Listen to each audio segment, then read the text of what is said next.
We got most of the bugs kicked out. We're going to be ready.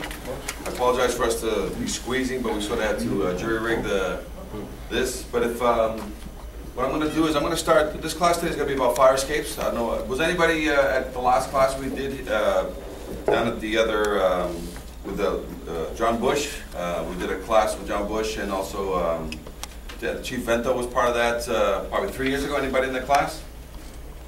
Got one. Nobody remembers? Two. So let me tell you what we're going to be doing today. We're going to be talking about some of the things that have been going on nationwide in regards to the fire escape. We're going to teach you how to become fire escape inspectors that can violate a fire escape or deal with a fire escape from never having to physically get on it to prove that there's something wrong. Right from the ground, the things we're about to teach you today, you can tell the condition of a fire escape just from the ground. Or if you're on the building, just peek your head out the window without physically having to get on it and stomp on it, or do a weight test, or do a load test, or do a live load test, or do a depth test, or anything you want to call it when you get on some of these things. We're going to be able to, as soon as you peek out the window, you look at it, or from the ground, you're going to know the general condition. The law is very simple nationwide, whether it be in the fire codes, building codes, or the housing codes. Must be structurally sound, must be kept painted. So what we're going to be talking about today is, if they haven't been keeping it painted, we're going to prove today, through information that we've gathered, how if it hasn't been painted and the fire escape is fully rusted or a lot of rust is showing, that means all the connections are suspect. Because the only way you keep a connection from ever becoming suspect is you keep it painted. Otherwise, you let water and air get in there, guess what it grows for you all day long, 24/7? Rust.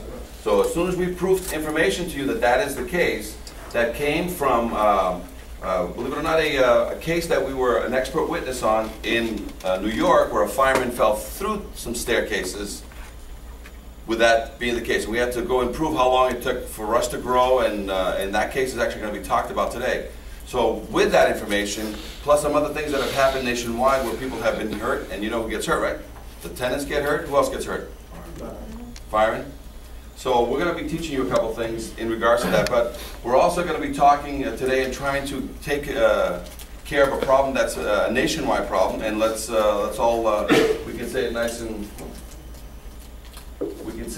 and soft in here. But you know that a lot of the gray-haired guys who have been here for a long while, they tell the guys with the dark hair, as soon as you walk in case of fire, don't use the.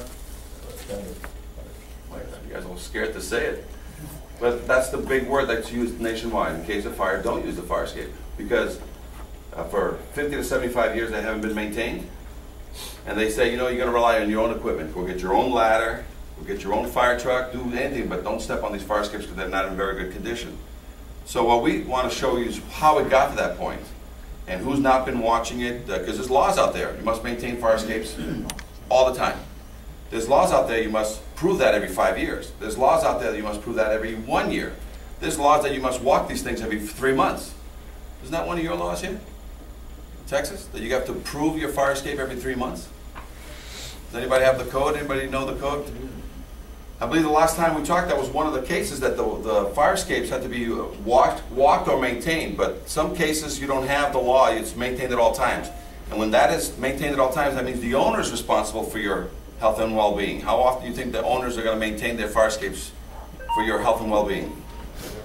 You know what I'm saying? So we're going to talk about that, but in the beginning, I apologize that you have black and whites. All our brochures are sitting down in Corpus Christi, and we couldn't drive down fast enough to get them, but they screwed up our flight, so we made some black and white copies. I have a few of these that are going to be in color, and I'll send some more afterwards, but we're going to be discussing in here, because what we have in here is guidelines, industry standard confidence tests that never existed, repair guidelines, and things to look for when you're inspecting or the vendors are repairing the fire escape.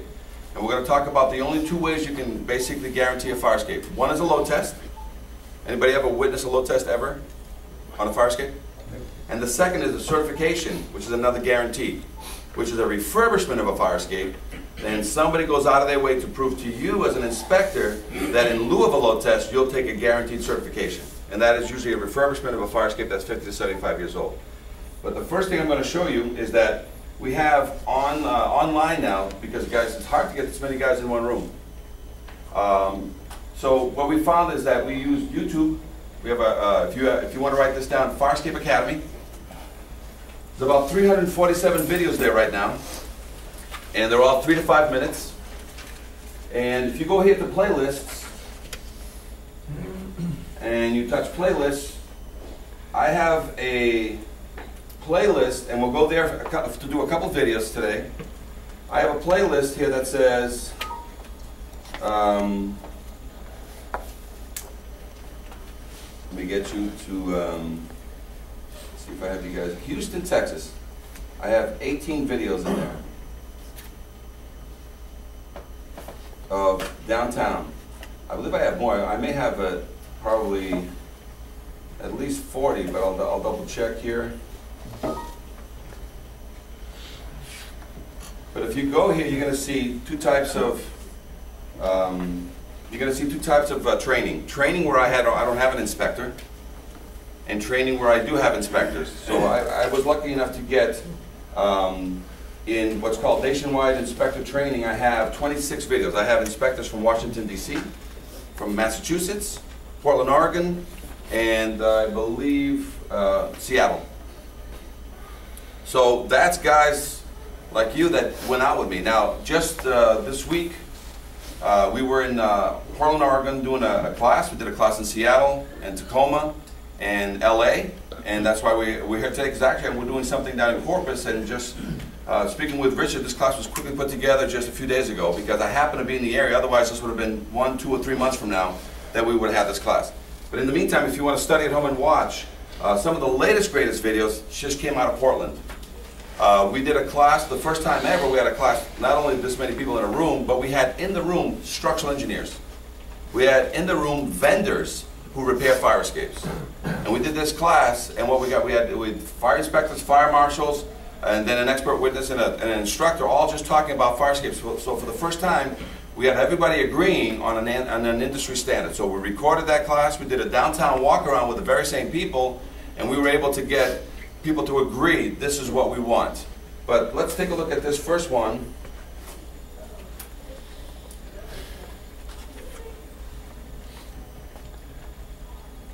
And this is a nationwide problem. And I'm not connected to your thing here, but hopefully you can hear it. In case of an emergency, we rely on fire escapes to get out alive, but how can you be sure they're safe? One second, Somebody's investigation uncovers. Let me get a better one than this. This was a little, say, dirty. Bear with me for a second. So as you can see, you can just keep going through and find it. I'm going to try to find that Channel 7 news piece, because we finally have to update it with a much better, here it is. 7 News, no way out. Anybody remember the Station Night Fire in Rhode Island? Killed about 100 people? Right after that, Channel 7 wanted to do a news piece.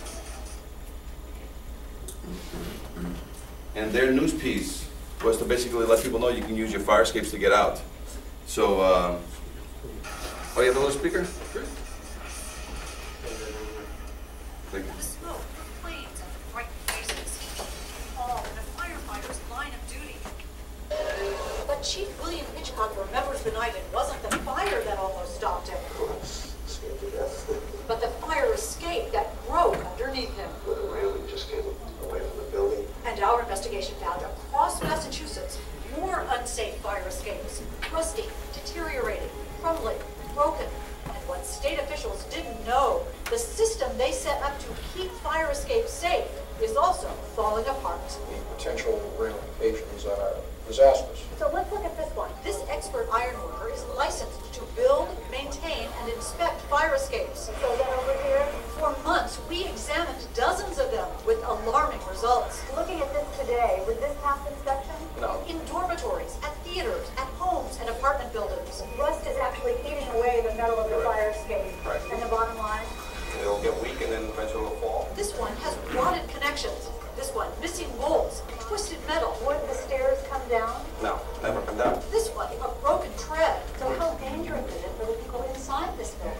This fire escape is definitely going to put somebody either in the hospital or it's going to put somebody in the cemetery. Fire escapes are so critical. The state building code requires they be certified for structural adequacy and safety every 5 years. But our investigation found that safeguard is simply being ignored. chose fire escapes at random in Boston, Somerville, Cambridge, Worcester, and here in Quincy. We checked building department files, But there's no fire escape certification. to see if building owners had submitted their mandatory inspection reports. There's no certification in this one either. Bottom line, not one we checked in Quincy had been certified as safe. And the Director of Inspectional Services admitted because of staffing shortages, the city has no idea how many other fire escape owners are breaking the rules. And as a result, do you know how many fire escapes in your city are safe or not? Well, I don't know. In Worcester, not one we checked was certified. In Somerville, No. 4 more fire escapes, Did it fall through the cracks? Yeah. not one up-to-date certification. And again, no system for keeping track. How can they get away? Well, I guess the shortest answer of all is because we don't have the resources to sit here and follow up on these things. If structural deficiencies are reported, local building inspectors can actually evacuate residents until repairs are made. Would you talk to us on camera about this? No? But when we surveyed 24 more communities, most admitted they had no idea how many fire escapes were certified. In Taunton, inspectors told us they haven't seen a certification in 25 years. Northampton officials said it's a cold day in hell when that happens. In Cambridge, too, not one of our test buildings was certified, and the official in charge would not come out to discuss it. In Boston, where there are more than 8,000 fire escapes, again, according to inspectional services, not one we checked was certified. Officials know they are required to enforce the building code, but they admit they don't always know if owners are breaking the law. The building code is being ignored. Right, but it's difficult to write a violation when you don't have knowledge of something like that. But state officials say for a critical issue like this, communities should know. And they warn the Massachusetts building code is not optional. Does it worry you that these fire escapes are not being certified? This is an important issue. And it should not be ignored. That's because after the smoke and flames begin, it'll be too late to learn you've got no way out. I can't stress enough, Hank, that these things have to be maintained and someone's got to be watching. As a result of our investigation, state officials will now issue an alert to local inspectors. Meanwhile, if there's a fire escape on your home or office, you can contact your local building department to make sure it's properly certified. In the newsroom, I'm Hank Ryan. So that's what launched some immediate action in Boston that then, that year, but then all of a sudden it all cooled down again. But a couple things that came right away from that. Right now in the city of Boston, if you pull a permit on your building, you can't close that permit unless you have a current certificate on file. They don't order an inspection, they say, where's your current certificate to close that permit? Whether it's an electrical permit, a plumbing permit, doesn't matter what kind of permit. A roofing permit. So if you want to write that down as a suggestion to work with your local building officials to say, can they add a checkbox to their permit process that includes a check to see whether the building has an internal or external second means of egress, and if it has an external one, does it have a current certificate? Number 2 idea that came out of this is when you do the smoke detector sign-offs on a lot of the buildings, as a final sign-off, when you're handing over that certificate for the smokes, you ask for a copy of the current certification. If they don't have one, then you use that. Either you'll hold up the certification if the law allows, or you'll give them their certification for the smoke, but now you've triggered a request for a current certification on the fire escape.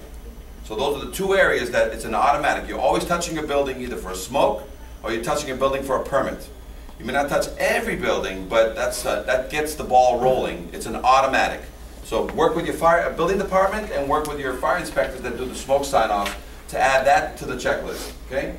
I have, like I said, about 17 videos of downtown. We'll save that for the end of the video and the slideshow, because again, we did that probably 2-3 years ago, and every time I've been down here. And after this class, there's an inspection. We're going to do a downtown walk around, and again, it's going to get videotaped for your future training. And we're going to just walk around in the city block. But we're going to start at 1700 Main. We have an inspection there, so we're going to use that to show you what a typical inspection looks like and what we're looking for. Okay, so let me get this thing started. And again, this is going to be a class where I'll speak. If anybody can, and if we look at the clock right now, it's almost about 8 o'clock, so about every now and then on the hour, about 5 minutes of, I'll kind of take a break for about 5 minutes so everybody can get up and stretch. It'll be that time that I'm open up for questions, so it'll be a combination of take a break, but if you have any questions, and during the time as I'm speaking, please, agree, disagree. If you have any questions, just blast it out, okay? So let me start here with this program, and we've done this program nationwide. This is part of the 6-hour continuing education course in so for the state of New Jersey, through Kane University, we teach at the academies a 6-hour course on fire escapes. Today's not a 6-hour course. We try to do it for a couple, 2-3 hours, and as the questions go, then we're going to break from here and go into the downtown, okay? Now, is there any way that anybody can do all the lights shut off or just the front ones shut off? Anybody have the ability just to control the front ones? Perfect, perfect. Now, what's this, what do you guys see here? What is this? No, it's a live load test. And you either pass or you fail. But let me tell you how these things are built so you can understand how safe these things are, okay? A load test is 100 pounds per square foot. The average platform there, let's take a look at that platform there as an example. If that's 4x4, that's 16 square feet, times 100 pounds per square foot, that's 1,600 pounds. So 1,600 pounds, let's give each fireman the average with all his weight on, 200 or 300 pounds with all his gear. 300 pounds. So if I have, I'll make the math easier, 1,800 pounds of weight that can hold as an example. So I could put 6 fully loaded firemen in a 4x4 or 5x4 space. Can you ever get 6 fully loaded firemen with tanks and everything in a 4x4 space? Tenants, somebody lives in the building, each one of them weighs 150 pounds.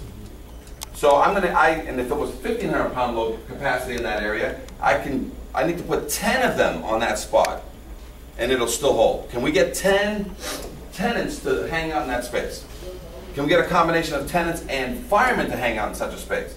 So this thing is overloaded. You can bring elephants onto this thing, and if properly repaired, properly built, it can handle double. So as long as everybody wants to give everybody a piggyback ride, you're still good. So if this fire escape is in good condition, this is a very old picture as you can see, it can handle all that and then some. That's the load test. Now, what do we have to do a load test to guarantee the very same fire escape 50 to 75 years later? Take all the live load test people that you guys kind of like to live load test fire escapes all the time. So we take you all off and we bring sand, water, lead, or we throw cables up there and we put trucks underneath them and we yank down on them with the same force. There's your load test. It's that simple. But you guys, if you've never witnessed a load test, then you guys have been the load testers. You understand? So you've been doing the live load test and all your fire escapes have been passing, but every now and then you're going on these fire escapes and walking down the stairs, one person at a time or whatever it may be, and as soon as one tread gives way, if you're going up the stairs and the tread gives way and your foot goes through, you're going to fall back. Scrape, bend, twist your knee, right? But if you're going down the stairs and the tread gives way and your knee and your foot goes through and you keep the momentum going forward, which way do you snap your knee? You snap it in a way that you can fix it, or you're pretty much done. So that's what you got to be careful of, because a lot of these things 50 to 75 years later are hidden little grenades. They're ready to go off, and they're usually going to go off on your foot. And that's what's happened. There's a lot of firemen starting to fall through these things, and there's a lot of court cases out there that firemen have fallen through. Now, did they get hurt as due to an accident, or they get hurt through negligence? So if the building owner has not ever maintained his fire escape as required by law, is that an accident, or is that a negligence? So that's what happened in that New York case. He sued for negligence because you know how much money he got, obviously, from his workers' comp and his disability, right? Because he broke his back. He was 27 years old and he was done. I think he shattered some vertebrae and he was unable to work. He was probably taken care of for the rest of his life, right? Under workers' comp and liability. I mean, in disability. He went right after the owner. He says, "No, this wasn't an accident. This was negligence." And when you got negligence, he was able to settle with the owner for a lot more money. Okay, so let's take a look at some. this is what happened in Massachusetts that changed our law.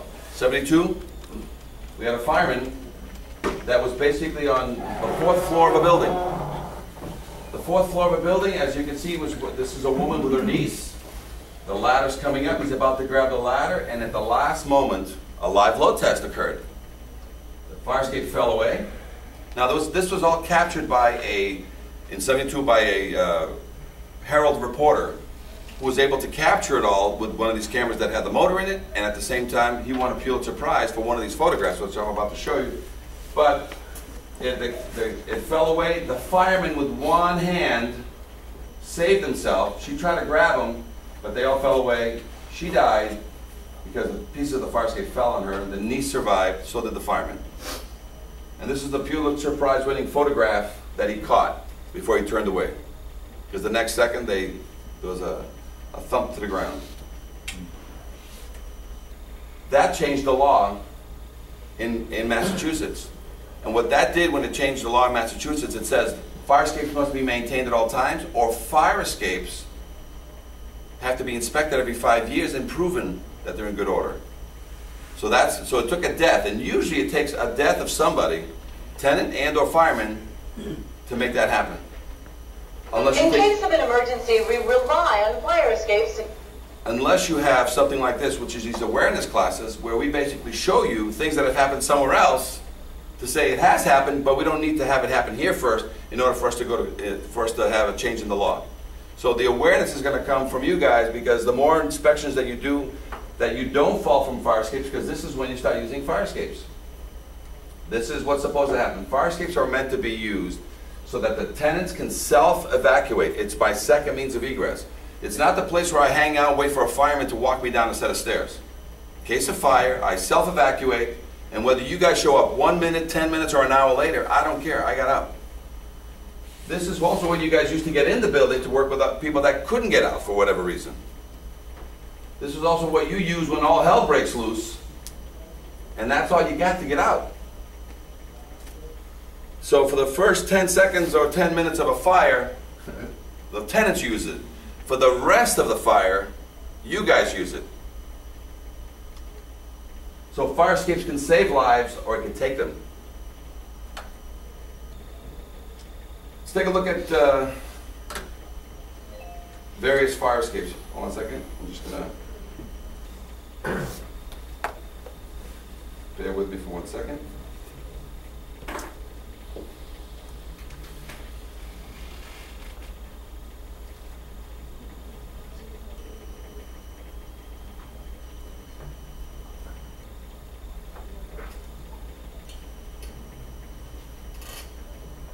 What I was about to show you is I'm going to be showing on a different seminar that I'm going to show you fire escapes towards the end, but this one, because of the time, I'm going to get right into the meat and potatoes of what works with fire escapes.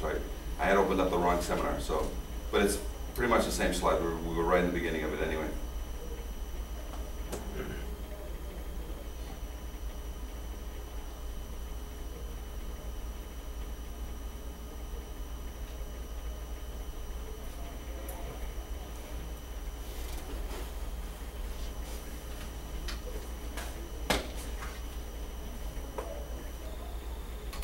Go.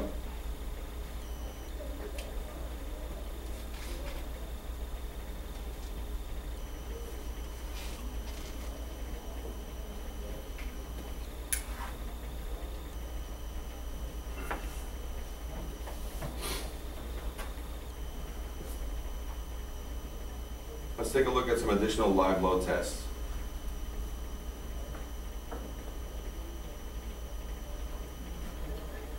Some of them with good results, meaning that nothing happened, and some of them with tragic results, similar to the one I just showed you.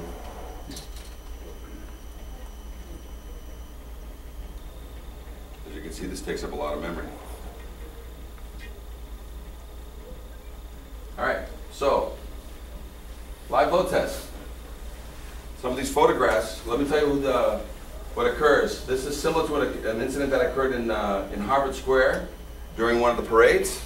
All the students came out of their dorms, and a lot of times these balconies have very decorative rail casting pieces. And when they lean on there while they're drinking their beer and they lean on that casting, what do you think happens to the top casting on a lot of these railings? They fall down. This one just missed. It came down as a point. Just missed some people sitting down at the front stairs. But it ricocheted and whacked somebody on the head. So that was a lottery ticket for somebody because this was a Harvard-owned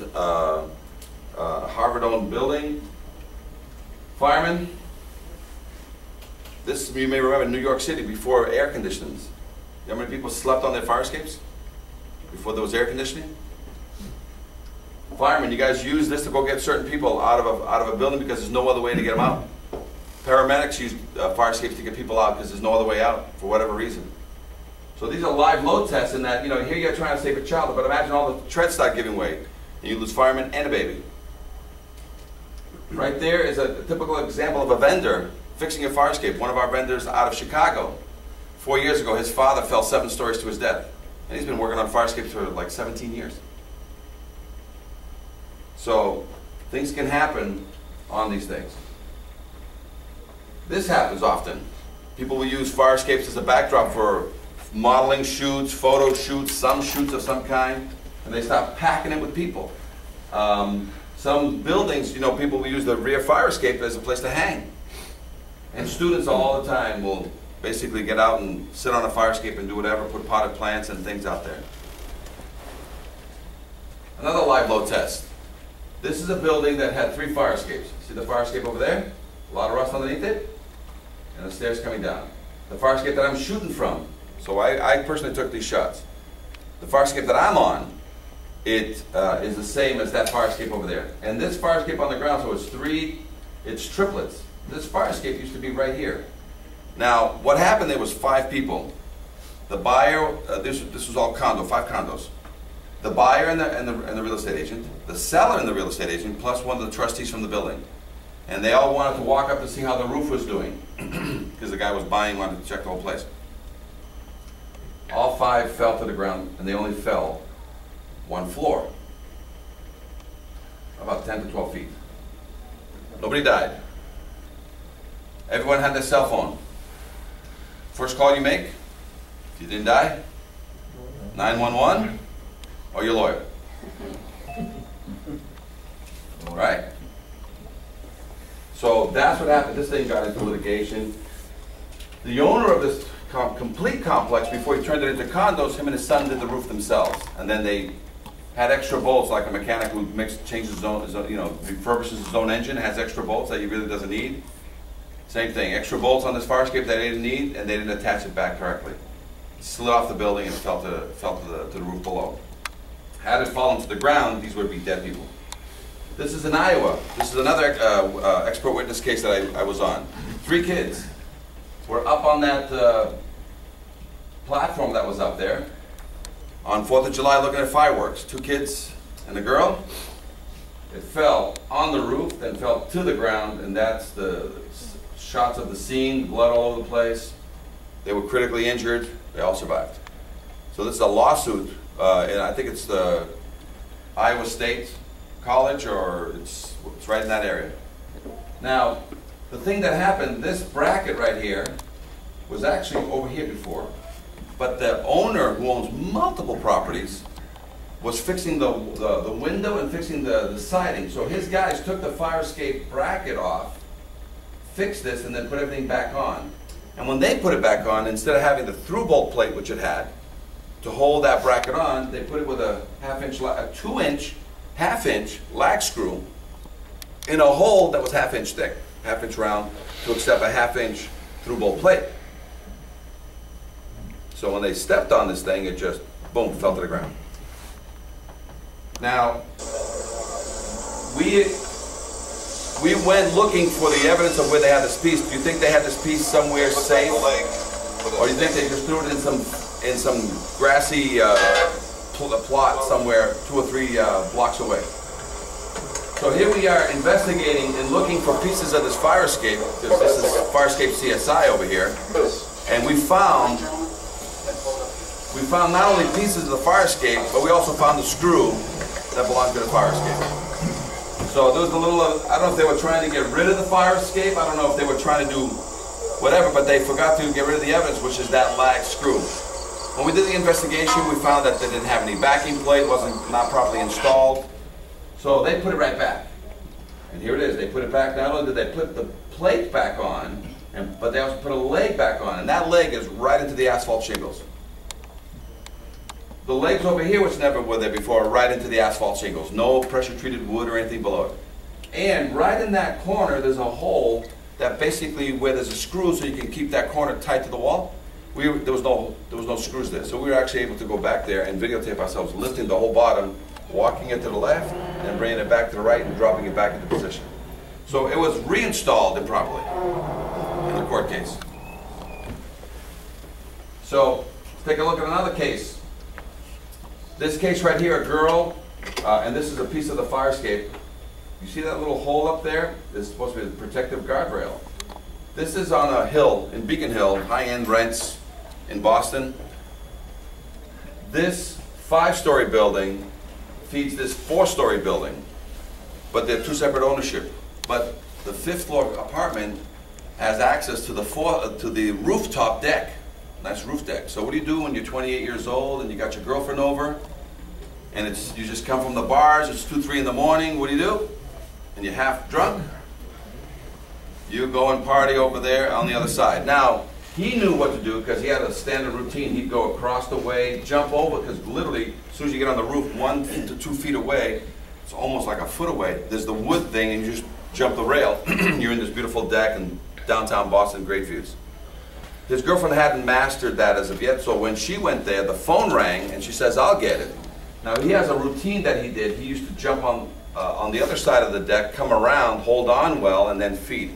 She jumped right back here, and because there was no protective railing, she fell 5 stories to her death down here. So, fire escapes with missing pieces kill tenants and or firemen, or severely injure them. So these are live load tests. Now, throughout the country, everybody has an idea who inspects fire escapes. Ready? Let's talk about who can inspect fire escapes. Structural engineers can inspect fire escapes. That's just the law. Some states, they'll allow architects to inspect fire escapes, even though some of these architects have never seen a fire escape in their lives. They'll allow them to inspect. In some cities, they think the city officials, which is you guys, inspect the fire escape because you walked by there and you kind of glanced at it and that was a full-blown inspection. That's what they say. The fire inspector was just here, he didn't say anything about this fire escape, he checked it out every year. This thing is great, why are you failing me? We tell them, you guys write violations. You don't inspect fire escapes and you don't inspect buildings. You write violations on buildings, and so you're not expert smoke detector people, you're not expert sprinkler guys, you're not expert fire pump guys. You see violations that are out of the norm. Then the experts come in and inspect and tell exactly what is wrong in a report. There's fire escape inspectors. 2 licenses in the whole country to be a fire escape inspector. Out of Massachusetts, you have a G3 license put out by the building department. And in California, you have a Reg 4 license under the fire prevention, and you pay a fee, and you have to renew your license every 3 years. So California and Boston, no licenses anywhere else in the middle. So you're really, unless your officials allow the fire escape inspector to come in, you only have the choice of a structural engineer or an architect. So on a case-by-case basis, if anybody that's a fire inspector holding a license anywhere else, it's almost like a driver's license. If I have a Boston license, can I drive in Texas? You have to ask. Otherwise, you have to have a structural engineer from the area. I haven't even taught you anything about fire escape, but must be structurally sound, must be kept painted. Pass or fail this fire escape? Fail. Now this is a great fire escape in that it's white, and that's the same fire escape that I'm inspecting. Pass or fail on the paint. And because it's rusted this far, and it takes about 25 years to rust this much, do you think the connections are good or they're compromised? Suspect is the word. So that's all you need. If the law says that the fire escape must be painted and must be structurally sound, pick the easier one for yourself to write the violation. If they haven't been maintaining it, and because they haven't been maintaining, they've made it suspect, the connection suspect, do you have to see a dangling tread in order to write a suspect letter? You haven't been maintaining it. Now I need you to have an engineer review the entire fire escape and tell me, aside from a paint job, because you know what happened in the past, everybody in the United States, not just you, would write a violation today on this fire escape. You'd write, scrape, paint your fire escape. Scrape and paint your fire escape. Right? There's the violation. Now, this is what happened on a typical 5-story fire escape. The guy will get a scrape and paint violation from you. He will then send out a call, and he'll get a painting guy to come down and say, how much for you to paint my 5-story fire escape? And the painting guy, Joe Painter, will come in and say, I can paint your fire escape for $2,000. And the guy says, okay, great. Thanks. Give me a proposal. And he goes, oh, but a couple of treads look pretty ratty up there when I was walking the thing. You should have an ironworker guy look at it, and then I can paint it. That goes great. So he calls Bob the ironworker to come down. Bob the ironworker comes down and says, hey, I need you to fix some treads on here, and because I'm going to have a painter do it. And Bob says, no, dude, I repair and I paint. Let me give you a price for the whole job. He goes, go ahead. Because I got a violation here that says scrape it and paint it. So Bob walks up, he sees not just that one tread, he sees that every tread has a similar problem. They're all the treads need rebolting, and some of the major connections need rebolting. And then it needs a full scrape and a full paint, which, by the way, everybody is aware of the EPA rule, right? The renovators rule, that all fire escape, I mean not all fire, anything that's older than 1978, that's a fire escape, and this applies to interior, you know, all buildings on the interior, so everybody that's a contractor or painter must have a renovator's license, as per EPA requirements now since 2010. So anything older than 1978 is presumed to have lead. So now, in order for you to touch this as a painter, you must have a renovator's license. And it's not that complicated. It's an 8-hour course. You take it every 2 or 3 weeks. They're put on by the EPA through various groups. Costs you $100 or $200 for the class, and you automatically get your class. So they just teach you how to collect the chips and not let the lead get into the room. So it's not a big issue. It's not the oxygen tank. But the guy comes downstairs and says, hey, I'll fix all these treads. You got more than one tread. You got a lot of problems here. I'm going to fix everything. 20 grand. He goes, thank you very much. And that includes a paint job. He goes, yeah, I'm going to repair everything and I'm going to paint it. And this fire escape is going to be good for another 30, 40 years. Guy goes, good. So he's got two proposals on his desk. He's got a violation that you wrote to him. He says, he reads it carefully again because now he's a lawyer. And he goes, scrape it and paint it. Who wins the contract? Is he satisfying your violation? Yes. Now, please write this down on your sheets. You will never write a scrape and paint violation ever again. You will write anything you see, whether it's rusty or dangling treads, you will always write repair, paint, test. Because they're going to ask you, after they get this violation, what do you mean repair it? That means have a structural engineer review the fire escape for structural adequacy. He will share a report with you and with me. After all repairs are done, that engineer and I will allow you to paint it, because you're going to have to go pull a building permit, which nobody does. Here's the best thing about the EPA. Can you burn lead? No. So nobody's going to be welding these fire escapes, so no hot permits are going to be needed. 98% of all the fire escapes in the country are bolted connections anyway. They're rivets or bolts. They're not welded. Welded fire escapes don't last. 98% of them. We'll get into deeper. So a welding guy showing up is really a Band-Aid repair. Do you understand? So they're not going to be welding anyway. But a permit is required. As soon as you repair a fire escape, you need a permit. If you're just painting a fire escape, you don't need a permit. But if you're repairing it, you need a permit. Okay? So yes, the permit process will verify that you don't have a landscaper guy fixing the fire escape. And they will. Because they always have a friend and a buddy that welds. So what you're going to do is you're going to have a permit being pulled to do the repair, so that will verify that there's insurance that he's licensed. You're going to get a copy of the report from the engineer to satisfy the repair. Now who can paint it? Can the owner paint it if he wants to save some money? That's how you save money. You paint it yourself. Can the owner repair it? Very small fire escape, and if it's you own it yourself, you can do like a homeowner's permit kind of deal to repair it if it's a very small situation. Rare cases. But otherwise, if it's an investment property or a commercial property, you have to have a permit. It has to be a licensed vendor. So you satisfied repair, you satisfied paint because after you got repaired, then the word test comes up and the owner says to you, what's the word test mean? And the test word means load tested, which is the only guarantee you'll accept, right? That's the word guarantee. Or in lieu of a load test, which the law allows, you can get a certification repair. And the certified repair is just that. The certified repair is somebody has gone out of their way to prove that this fire escape is safe for tenants and safe for firemen. We're going to talk about all the ways that we can guarantee a repair. So a load test could be, on a building could be $5,000 to $10,000 on a 5-story building with all staircases on it. There's all that weight we got to move around.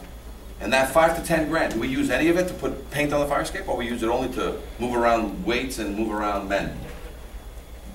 So there's no value in a load test because the money is all for the moving weights and the people. But every now and then you're going to have a fire escape that to load test it is $5,000 to $10,000. To fix it and certify it is $5,000 to $10,000. Which is better for the client? Cheaper. So as soon as we can certify it and give you guarantees with no disclaimers in the certification, in lieu of a load test, as long as we satisfy the inspector that we've done everything possible to guarantee the safety of the tenants and the safety of the firemen, do we really need a load test? Most in the United States, on average, is less than 1% of the fire escapes are load tested. What everybody wants is a guaranteed certifications because it's cheaper for the client. Okay? So now let's take a look. So did this fire escape pass or fail? Well, this engineer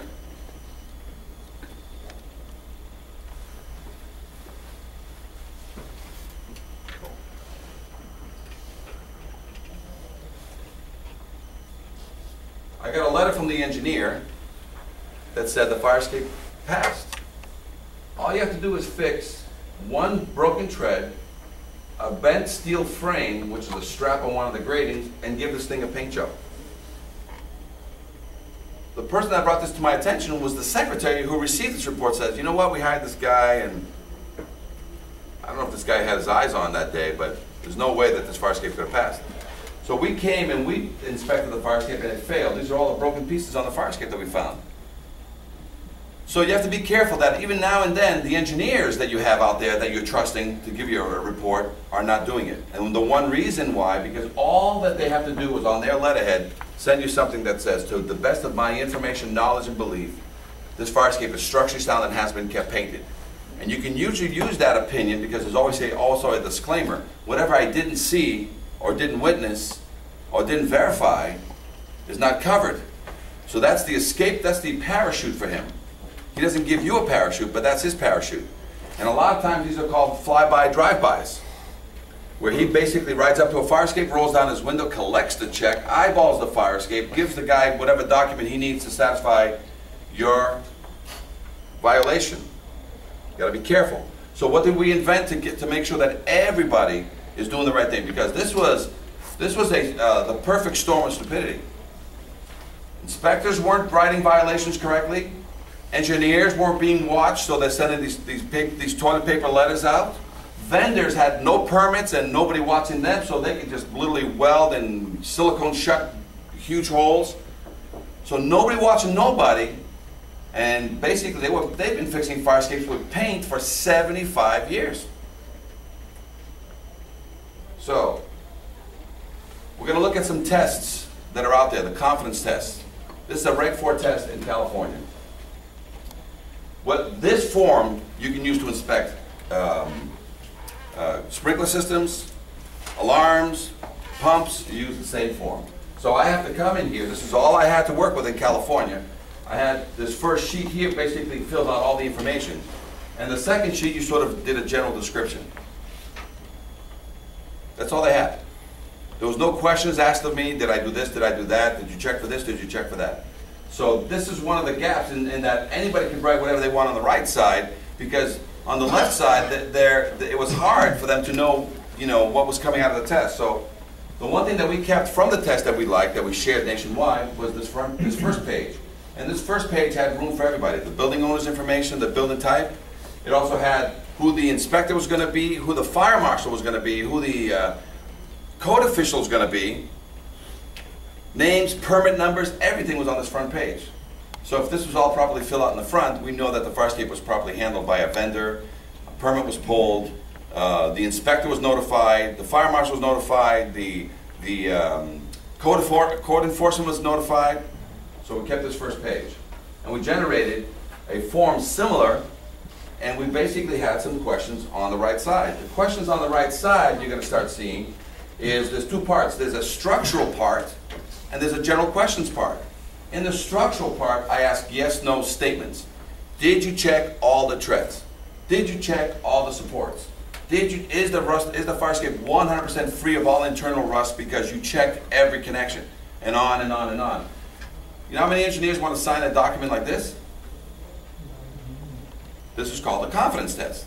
So no longer are we looking for an opinion, we're looking for statements. So we started writing statements. Now nationwide, as we started teaching this class, and again, always there's an incident that occurs. In Seattle, they had 3 guys on a fire escape that was lag screwed to the building, and they were hanging out there having a smoke, and what happened? The fire escape fell to the ground. Did they die or survive? Survive, because then you get to call who? 911 or call your attorney. And so from that, what we've made is we made confidence tests. We supplied these questions to the fire departments. Seattle and Tacoma were the first in the nation that right after that testing, because believe it or not, in Seattle you could self-test your own fire escape. You could look out, generate your own opinion, write a letter to the fire department, and say, I've looked at my fire escape, it looks good, leave me alone. Any abuse there? So Tacoma, Seattle came up and they just used our questions. So they didn't use our form, they just took our questions, and these are all statements that you must answer yes, no, and then sign.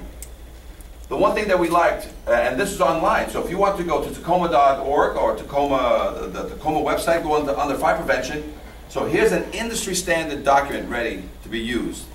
So even if you don't have one here in Houston yet, you can go to tacoma.org and get, from fire prevention, you can get a confidence test. You go to seattle.org, go to fire prevention. They have standard confidence tests there, including sprinkler tests, alarm tests. They have it there. So because you don't have those, and you want to not have to reinvent the wheel, and you want to borrow them, and just change the name at the top, there's a confidence test in Seattle that they based on our model. And it has yes, no questions. The reason why we're featuring the Tacoma one here today is because they also came out, as you can see the yes, no questions, they came out with another one. This is a 5-year test. But here's an annual one that we liked. And that annual one is basically, the owner does this annual one. Whenever you guys do that yearly inspection, guess who walks the fire escape every year after it's gone through a 5-year? The owner. And he's got to give you a document that he signs. And he's got 3 questions. Bolts and supports are not damaged or rusted, meaning no trucks have hit it or nothing major has happened to my fire escape. And this is just general opinion questions to the owner. The paint is still good and all the moving parts. My windows all still work, my doors still work to the fire escape, sign it. And when you do your yearly inspection, he hands you that document. The owner or the agent of the building. Putting a little bit of responsibility onto the owners. But the 5-year is still handled by a structural engineer. This yearly is handled by the owner. And fire escapes started to become tagged.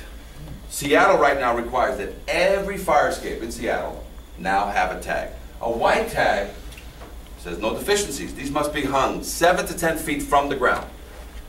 The yellow tag means it has deficiencies, and the red tag means it can't be used. It's out of service. Dangling treads, blown out, trucks hit it, or something. Let me tell you what's great about having a confidence test for the inspectors, for the engineers, but what these tags mean to the line guys that are out there.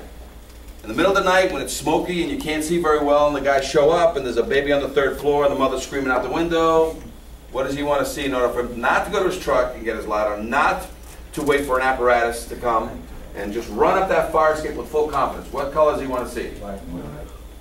So imagine, it took 75 years to screw the entire United States up with all these fire escape situations. We're going to fix this overnight? So here's the first program that we need to initiate. We've also taught the line guys, we do a 1-hour class, to make all the line guys who do pre-plans, you guys call it pre-plans? Pre-fire? Imagine if you're doing a pre-fire on this building, and right behind you is a rusty fire escape. So we teach a class to make your line guys, which could be what, 500, 1,000, how many guys? How many firemen total? 3,500. 3,500 pair of eyeballs. basically spotting fire escapes, because similar to Seattle, Houston says, like every elevator in the city, you must have a tag on your fire escape, and we don't care what color it is. We don't want you to fix it right away, because you're going to anyway. We just want to know what the general condition of it. So imagine every fire escape in the city having a red, a yellow, or a white. So you're going to spend 3 to 5 years just finding these. Who's going to find these fire escapes? The guys who do pre-plans. Because they may work on this, they're checking out this building that doesn't have a fire escape, only to look behind them. They got a rotten, unpainted fire escape behind them. All they do is they tell their captain, hey, that's 123 Main. The captain calls you guys, and whoever they have to, and say, hey, we were doing a pre-plan on this building, but on 123 Main, we noticed the fire escape first didn't have a tag, as required by Houston, which is either going to be an ordinance or administrative rule or something. You're gonna force everybody to minimally tag your fire escape like you tag every elevator. Minimally, everyone's going to have a tag. You're going to call Seattle and ask them, how'd you do it? You know, what did you do to make this happen? So that every tag must have. You want to make some money? Put fines and penalties. You give them a year to do it. Otherwise, anybody who hasn't done it in a year, you start fining them. Another thing we make you do is, as inspectors, these tags are put up by the engineers. RFA is an engineering firm. So we're supposed to be putting up these tags. As soon as we inspect any fire escape, we got to leave it with a tag for you. We got to leave it with a yellow, a red, or a white. So we're part of the tagging system. But you guys now can be part of the tagging system, because as you get these calls from the pre-plans that say, hey, 123 Main doesn't have a tag, guess who goes out there and puts a tag that's either going to be a yellow tag or a red tag? Because you guys will never put a white. Who puts the whites? Structural engineers. Now, but who can put yellows and reds? Inspectors. So if you have a bunch of these already, you run them off your machine on cardstock, you run them through the plastic, you know, those plastic machines, the laminators, and then you basically have a stack of these in your car. So you're in the building, and you're looking at this building, and it has no fire escape. All of a sudden you turn around, and there's a fire escape on your back with no tag. What can you put on it? Well, we're going to teach you when you look up and you see no dangling treads, no truck damage, what color you got to put on it. So you get there with your zip tie,